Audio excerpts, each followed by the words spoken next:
कि संसार में एक ही चीज है जो भगवान को अधीन कर सकती है, और वो है भक्ति। कहते हैं कि जब प्रहलाद जी महाराज अपने जितने भी मित्र हैं उन सभी मित्रों के साथ, जब दैत्य उनके मित्र थे, प्रहलाद जी स्वयं दैत्य हैं, और कहते हैं कि जब अपने दैत्य मित्रों के साथ वो खेल रहे थे तो हम चर्चा कर रहे थे कि प्रहलाद जी महाराज अपने मित्रों के साथ खेल रहे थे। तो मित्रों ने कहा कि आज प्रहलाद कोई आप हमको नया कोई खेल खिलाओ। तो प्रहलाद जी कहते देखो तुमको मैं खेल क्या बताऊं, ये समय अब खेलने का नहीं है, कूदने का नहीं है, ये तो भगवान की भक्ति का समय है। तो दैत्य पुत्रों ने पूछा प्रहलाद जी कि अच्छा भगवान को कैसे पाया जाता है, जो दैत्य पुत्र है। तो प्रहलाद जी कहते हैं कि ना दानम, ना तो भगवान को दान से पाया जाता है, ना दानम ना तपो नेज्य। वो कह रहे हैं कि भगवान को पाने के लिए दान की आवश्यकता नहीं है, ना दानम ना तपो, ना तो तप की आवश्यकता है, ना नेज्य अर्थात ना तो यज्ञ की आवश्यकता है, ना शौचम ना व्रतानि च। जो हम इतनी सारे व्रत रखते हैं तो करोगे तो हमको पैसे कहाँ से मिलेंगे। बेटे का सदन का मन कभी नहीं करता था कि मैं मांस बेचूं, पर पिताजी के चक्कर में उनको मांस बेचना पड़ता था। परंतु मन जो था वो हमेशा, जब भी वो मांस भी बेचते थे तो भी उनका मन कहाँ रहता था, भगवान में ही रहता था। और मांस बेचते बेचते भी वो क्या करते थे, श्री कृष्ण गोविंद हरे मुरारी, हे नाथ नारायण वासुदेव। अब आप सोचो ये भक्ति है कि वो मांस बेच रहा है, मांस बेच रहा है, ये कितना निकृष्ट काम है, कितना निकृष्ट काम है, फिर भी वो उस निकृष्ट काम को कर रहे हैं और श्री कृष्ण गोविंद हरे मुरारी जपते जा रहे हैं। तो कहते एक दिन जब वो जंगलों से जा रहे थे तो उनको एक पत्थर मिला, और वो पत्थर नहीं था, राम भगवान थे। अब सदन कसाई जी को तो मालूम नहीं था कि ये शालिग्राम है। उन्होंने तो अपनी बुद्धि लगाई और बुद्धि से इसको समझा कि पत्थर है, और उस पत्थर को सोचा कितना काला सुंदर सुंदर पत्थर है, तो उस सुंदर पत्थर को उठाया और अपने पास रख लिया। और जब भी अब मांस को तौलते थे तो एक तरफ मांस रखते थे और एक तरफ वही शालिग्राम जी। तो शालिग्राम जी को एक तरफ रखा, मांस को एक तरफ। और जब मांस तौल रहे हैं तो कह रहे श्री कृष्ण गोविंद हरे मुरारी, हे नाथ नारायण वासुदेवा। तो कहते हैं भगवान को भी बहुत आनंद आता था कि मेरा भक्त देखो मांस बेच रहा है और मुझे झूला भी झूला रहा है इस तौलने वाली मशीन में, और मेरा गुण भी गा रहा है। भगवान को बहुत अच्छा लगता था। तो कहते एक दिन जब वो मांस को तौल रहे थे और दूसरी तरफ शालिग्राम जी रखे, तो तभी एक ब्राह्मण देवता वहीं से निकल रहे थे, और ब्राह्मण ने देखा अरे शालिग्राम रखे मांस के बगल में, अरे बाप रे बाप। अरे वो कहने लगे ठाकुर जी आपकी ऐसी हालत, मांस के साथ आपको तौला जा रहा है। ब्राह्मण देवता भागते हुए गए और सदन कसाई को खूब डांटा, अरे तुम्हें शर्म नहीं आती है, सदन कसाई ये शालिग्राम भगवान है, पत्थर नहीं है। अब सदन कसाई ने कहा मुझे ब्राह्मण देवता मालूम नहीं था ऐसा होगा।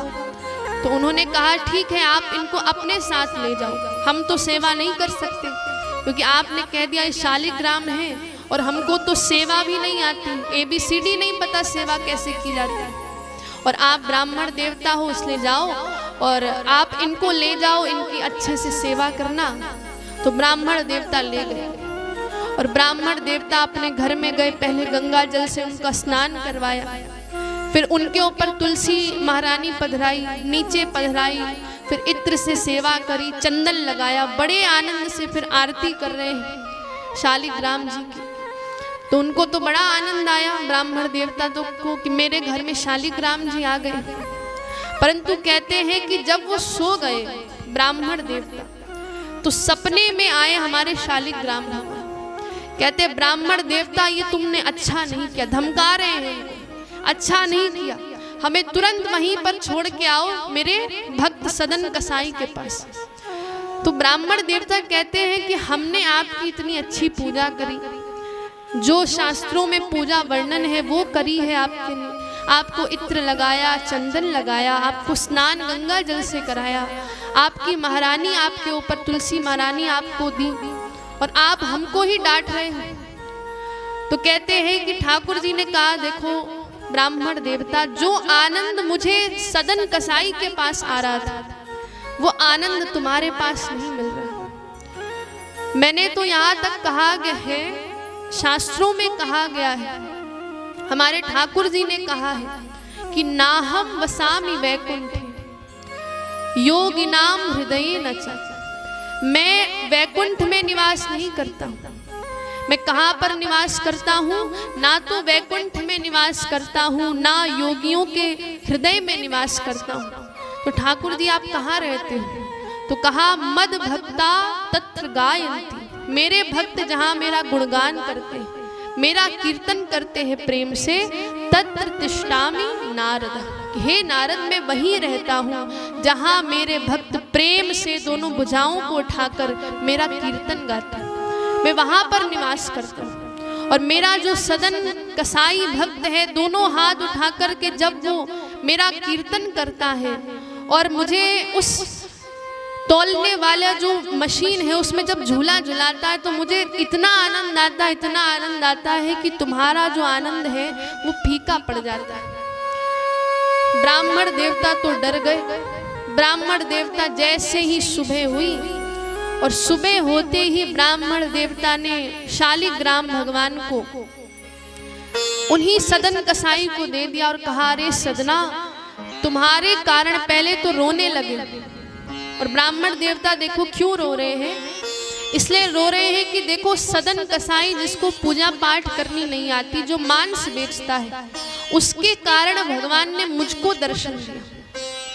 वैसे तो आज तक ब्राह्मण देवता कहते हैं, सदन मुझे भगवान ने कभी दर्शन नहीं दिया, मैंने तो इतने घंटों घंटों तुम्हारी भगवान की पूजा करी थी, मैं ब्राह्मण हूँ, मैंने तो इतने घंटों घंटों पूजा की, जप करा, पर मुझे ठाकुर जी ने कभी दर्शन नहीं दिया। पर सदना तुम्हारे चक्कर में आज भगवान ने मुझे दर्शन दिया, तो लो अपने ठाकुर जी खुद ही सेवा कर। अरे सदन कसाई को जैसे मालूम चला, आंखों से आंसू बहने लगे कि मेरे लिए ठाकुर जी ने आपको ऐसा कहा, तो आज से मैं ये मांस तौलना ही बेचना ही बंद कर दूं।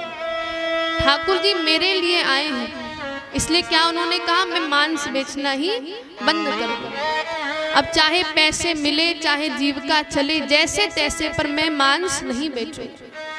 अब कहते हैं कि इनके पास कोई काम ही नहीं बचा। परंतु अब एक दिन सदन कसाई के मन में भाव आया कि चलो चलते हैं जगन्नाथपुरी के दर्शन करने। अब जगन्नाथपुरी के दर्शन करने के लिए चले, तो कहते हैं कि साथ ही साथ कुछ ब्राह्मण लोग भी उनके साथ जा रहे थे, ऊंचे कुल के लोग, जो ऊंची जाति के थे वो भी जाने लगे।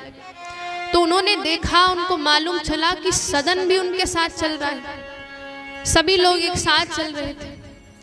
तो सदन कसाई जब उनके साथ बगल बगल में चल रहा था, तो उन्होंने कहा, उन्होंने मालूम चला कि सदन कोई साधारण व्यक्ति नहीं, ये तो कसाई है, मांस बेचता है। इसीलिए उन लोगों ने सदन कसाई को दूर कर दिया कि जाओ हमारे साथ तुम नहीं चल सकते, तुम अपवित्र हो, तुमने बड़ा गलत काम किया है, इसलिए उसको दूर कर दिया कि तुम दूसरे मार्ग से जाओ। तो कहते हैं कि जो कुछ लोग हैं जगन्नाथपुरी में ऊंचे रास्ते से जा रहे हैं, और हमारे जो सदन कसाई हैं ठाकुर जी के भक्त, वो अलग रास्ते से धीरे धीरे, मिट्टी है, सब कुछ है, और पैदल चल रहे हैं, नंगे पांव चल रहे हैं, पैरों में कंकड़ चुभ रहे हैं, पर उनको कोई ध्यान ही नहीं है। बस श्री कृष्ण गोविंद हरे मुरारी, हे नाथ नारायण वासुदेव, वो बस इसी का जाप करते करते जा रहे हैं। अब कहते हैं रात्रि हो गई। अब रात्रि हो गई तो रुके कहाँ? कोई धर्मशाला भी नहीं था जहां पर रुक सके। तो कहते एक घर सदन कसाई को दिखाई दिया, दूर से देखा कि वहां पर दीप प्रज्वलित हो रहा है। अब दीप प्रज्वलित हो रहा है तो वहां पर हमारे सदन कसाई पहुंचे, और वहां पर एक स्त्री थी जो अपने पति के साथ रहती थी। तो सदन कसाई ने कहा कि माता आप मुझे रहने के लिए दे दो, कुछ खाने को कुछ खिला दीजिए, क्योंकि सुबह से कुछ खाया नहीं। तो उस स्त्री ने, हमारे जो ठाकुर जी के भक्त हैं सदन कसाई, उनको कुछ भोजन खिला दिया और अपने कमरे में चली गई। और सदन कसाई बड़े भाव से ठाकुर जी को भोग लगा करके खाने लगे। तो कहते हैं उस कट्टे बड़े सुंदर थे। तो उस स्त्री के अंदर क्या हो गया, लोभ आ गया, मोह आ गया, मोहित हो गई सदन कसाई के ऊपर और कहने लगी कि आप मेरे साथ ब्याह कर लो और हमको अपनी पत्नी बना लो। अरे सदन कसाई कहते अरे बाप रे बाप, राम राम, ये क्या कह रही हो माता, मैंने तो आपको माता कहकर संबोधित किया है और आप कह रही हो मेरे साथ ब्याह कर लो, ऐसा नहीं हो सकता माँ। तो वो स्त्री कहती है, उसने सोचा कि ये डर रहे हैं क्योंकि पति अंदर बैठे और उसने सोचा कि पति के कारण इनको थोड़ा डर लग रहा है, वरना मेरे साथ ये विवाह कर लेंगे। तो उसने क्या किया कि अपने पति को ही जाकर के मार दिया। रात्रि में चुपके से गई और अपने पति को ही मार देती और कहा, सदना के पास आई और कहती है कि मान्यवर, मैंने आपके लिए अपने पति को मार दिया, अब तो मेरे साथ ब्याह कर लो। अरे वो कहता है सदन कसाई, नहीं नहीं, मैंने कब आपसे ऐसा कहा। अब सदन कसाई कहते हैं नहीं नहीं, मैं जा रहा हूँ, पता नहीं इनके चक्कर में फंस गया तो यहीं फंस के रह जाऊंगा। तो वो स्त्री जो है जोर जोर से चिल्लाने लगी, कहने लगी देखो देखो, इसने मेरे पति को मार दिया, इसके अंदर इतना मोह था, इतना ज्यादा मोह कि इसने मेरे पति को ही मार दिया। अब अगर कोई स्त्री ऐसे चिल्लाएगी तो सब लोग आ जाएंगे। अब सारे जितने भी मोहल्ले के लोग हैं दूर दूर से आने लगे, क्या हो गया क्या हो गया। तो उसी समय देखा कि स्त्री चिल्ला रही है, पूछा, सारा मामला ज्ञात हुआ। तो कहने लगी इसी सदन कसाई ने देखो मेरे रूप को देखा और बावरा हो गया, मेरे पति को ही मार दिया। अब सदन कसाई जो थे भक्त थे, कुछ नहीं बोले और मन में यही सोचा कि जो ठाकुर जी कराना चाहते वही मैं करता हूँ, कुछ भी नहीं बोले, विरोध तक नहीं करता। और अब ये बात पहुंच गई राजा साहब के पास। राजा साहब को पूरा मामला पता चला।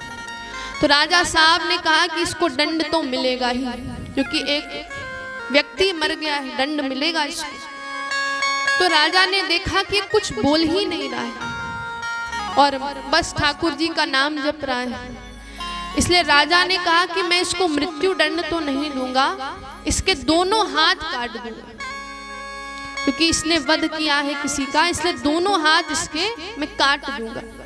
तो कहते हैं राजा साहब के सैनिकों ने सदन कसाई के दोनों हाथ काट दिए और दोनों हाथ काट दिए, खून ही खून बह रहा है। कहते हैं सफेद कुर्ता पहना था तो पूरा लाल हो गया, इतना खून बहते डाला है। परंतु फिर भी देखिए इतना दर्द है, इतनी पीड़ा है, पर सदन कसाई फिर भी जगन्नाथ जी के दर्शन करने जा रहे हैं और जय जगन्नाथ के नारे लगा रहे हैं, जयकारे लगा रहे हैं, जय घोष कर रहे हैं और जगन्नाथ जी भगवान से मिलने जा रहे हैं। और अभी भी इस परिस्थिति में भी सोच क्या रहे हैं, देखो ठाकुर जगन्नाथ जी के देखिए पूरे हाथ नहीं है, जगन्नाथ जी के हाथ जो है छोटे छोटे। तो उन्होंने कहा भगवान जैसे आप हो और आपने वैसे हमको भी बना दिया, जैसे आपके हाथ छोटे छोटे आपने हाथ मेरे भी वैसे बना दिया। तो कह रहे ठाकुर जी जैसे आप रखोगे मैं वैसे ही चलूंगा, कोई शिकायत नहीं है। और यही भक्त होता है। भक्त कैसा होता है, जो कभी शिकायत नहीं करता है, ठाकुर जी आपने ये कर दिया, ठाकुर जी वो कर दिया। और सदन कसाई के साथ जो कुछ हो रहा है ये पूर्व जन्म के इनके कर्मों के कारण। ये एक ब्राह्मण थे, परंतु कुछ ऐसी परिस्थिति आई, इनके माध्यम से कुछ गलत कार्य हो गया तो उनको इनके पूर्व जन्मों का फल मिल रहा है। और यही सोचकर इनके मन में संतोष है कि पूर्व जन्म के मेरे कर्म हैं जो अब कटते जा रहे हैं। और इस भावना के साथ, और देखो जब भी हमारे जीवन में दुख आए तो हमें सदन कसाई जी के इस प्रसंग से सीखना चाहिए कि कभी भगवान को दोष नहीं देना चाहिए। हम देखते हैं कि अगर जरा सा भी हमें बीमारी हो जाती है तो हम भगवान को कोसने लगते हैं और क्या कहते हैं, अरे भगवान हमने तुम्हारी इतनी पूजा करी और तुमने मुझे ये बीमारी दे दी। हमने तुम्हारी इतनी पूजा करी, इतने व्रत तुम्हारे लिए रखे और तुमने मेरे परिवार के किसी जन को तुम ले गए, किसी को मार दिया। तो ऐसी भावना कभी नहीं लानी चाहिए। जो जिसके साथ हो रहा है वो किसके कारण हो रहा है? हमारे अपने कर्मों के कारण, हमारे जो खुद के कर्म हैं। क्या कहा गया है गोस्वामी जी ने कि कर्म प्रधान विश्व रचि राखा, जो जस करहि सो तस फल चाखा। कर